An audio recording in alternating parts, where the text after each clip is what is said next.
বিসমিল্লাহির রহমানির রহিম। আসসালামু আলাইকুম বন্ধুরা, কেমন আছো? আশা করি যে যেখানে আছো সবাই অনেক ভালো আছে। আলহামদুলিল্লাহ আমিও ভালো আছি আমার পরিবার নিয়ে। আজকে আরেকটা নতুন ভিন্ন রকম রেসিপি নিয়ে চলে এসেছি। আশা করি তোমাদের কাছে অনেক ভালো লাগবে বন্ধুরা। একদম ইউনিক একটা রেসিপি।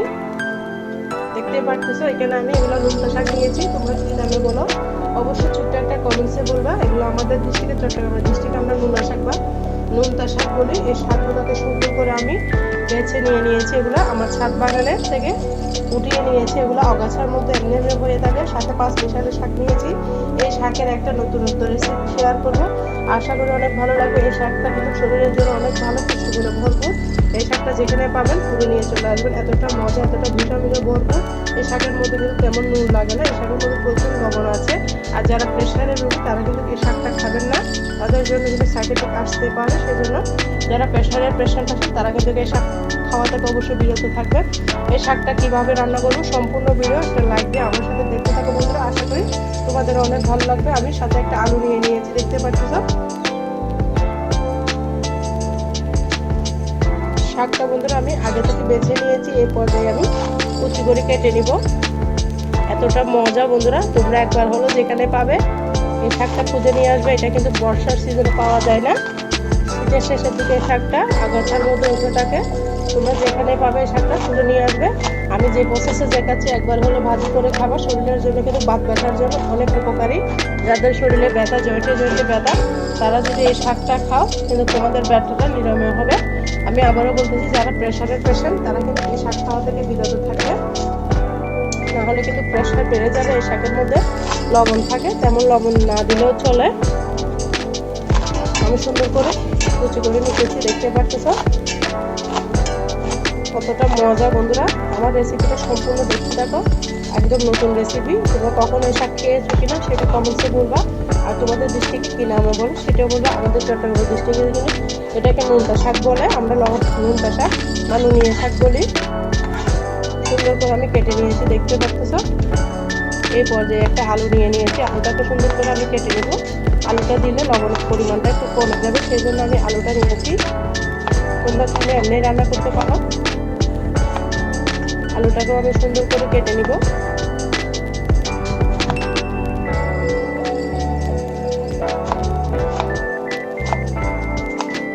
চোখো চোখো করে কেটে নিয়েছি, দেখতে পাচ্ছ। আর রোজা রমজানের দিনে কিন্তু ভালো মন্দ খেতে খেতে আমরা অতিষ্ঠ হয়ে যাচ্ছি। সেই জন্য এইভাবে যদি তোমরা শাক লতা পাতা সুন্দর করে বানিয়ে খাও তাহলে কিন্তু তৃপ্তি করে ভাত খাওয়া যায়। আমরা সবসময় কিন্তু মাছ মাংস খেতে খেতে শরীরে একঘেয়েমি চলে আসে। তাই এই শাক পাতাটা তোমরা যেখানে পাবে কুড়ে নিয়ে আসবে, খাবে। যে কোনো শাক কিন্তু রোজা রমজানের দিনে ভালো লাগে মজা করে রান্না করলে।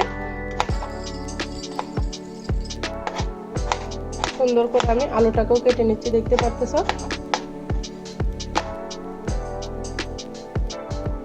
পুরো আলুটা আমার কাটা হয়ে গেছে, আলুটাকে আমি উঠিয়ে নিচ্ছি।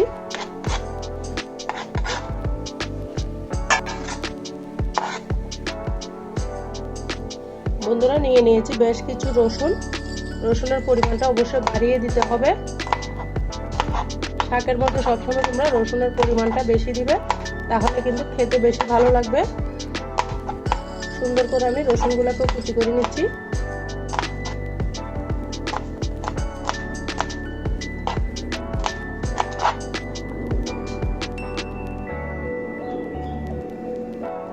দেখো বন্ধুরা, মরিচটাকেও আমি কেটে নিয়েছি। টমেটোটা আমার ছাদ বাগানের টমেটো, তোমাদের সাথে শেয়ার করতেছি। দেখো টসটসে লাল।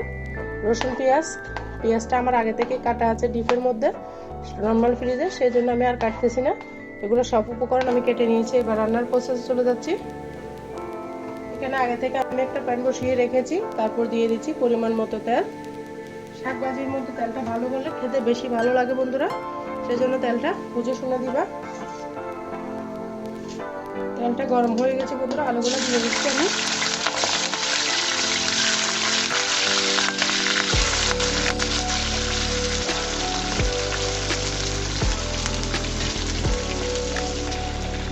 বন্ধুরা আলুটাকে আমি ভেজে নিচ্ছি, দেখতে পাচ্ছ। আলুটা ভাজার মধ্যে কিন্তু আমি 80% সিদ্ধ করে নিব।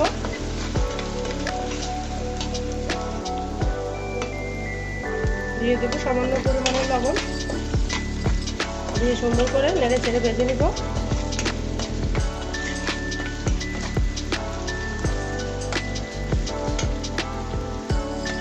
বন্ধুরা দেখো আমার আলুটা সিদ্ধ হয়ে গেছে, আমি আলুটাকে উঠিয়ে নিব।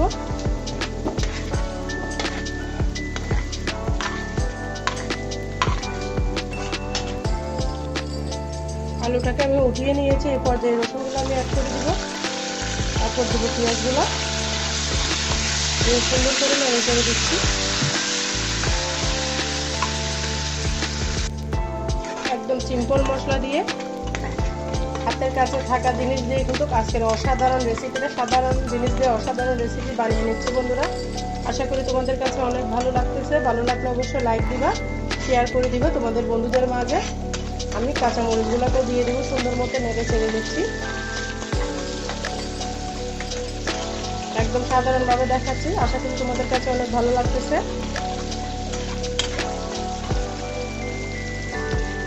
আনাচে কানাচে শাক কিন্তু আমাদের শরীরের জন্য আল্লাহ তাআলা ওষুধ সৃষ্টি করেছে বন্ধুরা।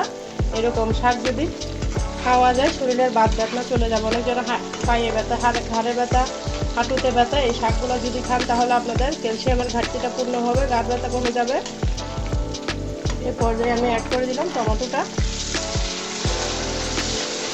সুন্দর করে টমেটোটাকে আমি গলিয়ে নেব, তেলের সাথে মিশিয়ে নেব।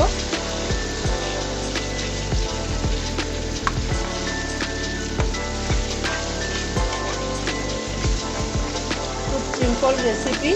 আর এই শাকটা তোমাদের কাছে কী নামে বলো অবশ্যই ছোট্ট একটা কমেন্টসে বলবা। আর আমার চ্যানেলে যদি নতুন বন্ধু হয়ে থাকে অবশ্যই চ্যানেলটিকে সাবস্ক্রাইব করে দেবার অনুরোধ রইল। দেখো বন্ধুরা গলে গিয়েছে শাকটা, দিয়ে দিলাম টমেটোগুলো গলে গিয়েছে। আমি এরপর যে শাকটাকে অ্যাড করে দিলাম, দিয়ে সুন্দর মতো নেড়ে চেড়ে দিচ্ছি।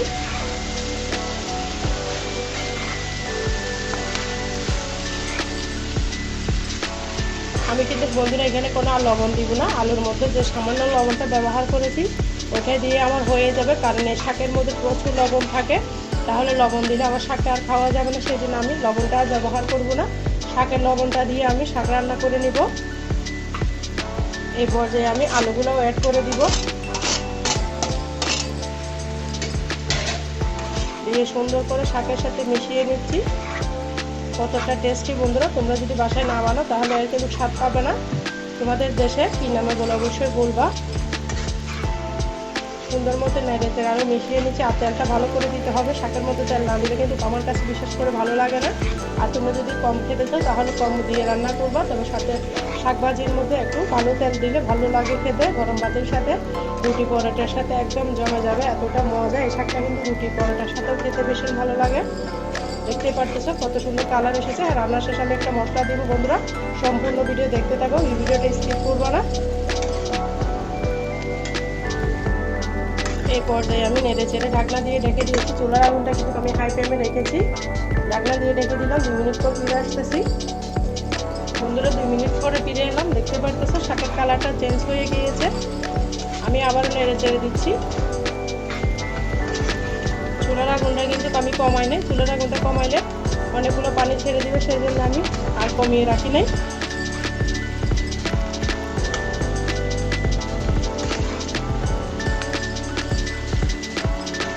আরো 2-3 মিনিট মতো রান্না করতে হবে বন্ধুরা। আলুটাকে আমি ভাঙিয়ে দিচ্ছি যেন শাকের সাথে মিশে যায়।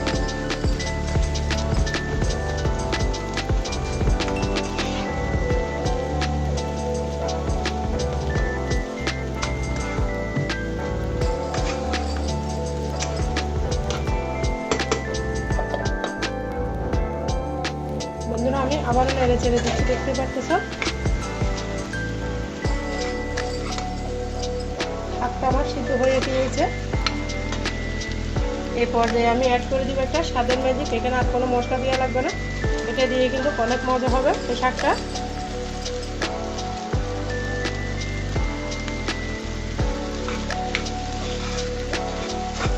স্বাদের ম্যাজিক দিলে যে কোনো রেসিপির স্বাদ কিন্তু দ্বিগুণ বেড়ে যায় বন্ধুরা। তোমরা যারা নতুন রাঁধুনি আছো অবশ্যই স্বাদের ম্যাজিক দিয়ে রান্না করবা, খেতে কিন্তু দুর্দান্ত লাগবে। এরই মাঝে কিন্তু আমার শাকটা রেডি হয়ে গিয়েছে, দেখতে পাচ্ছো। পরিবেশন করে দেখিয়ে দিচ্ছি কেমন হয়েছে।